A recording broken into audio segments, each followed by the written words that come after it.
You know, so when we believe in a God and we trust him and we love him, it's like God put on one bulletproof vest for our entire body and cover we and protect we. Him look out for we and him guard we. Listen to this from 1 Thessalonians 5 verse 8, my friend. But we will belong to the day we think straight and trust in a God and love him.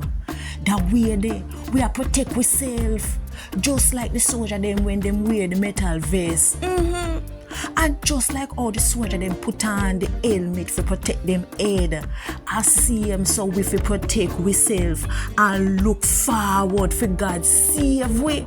And believe in our heart. Say him I go do it. 1 Thessalonians 5 verse 8. A God word this. Thank God.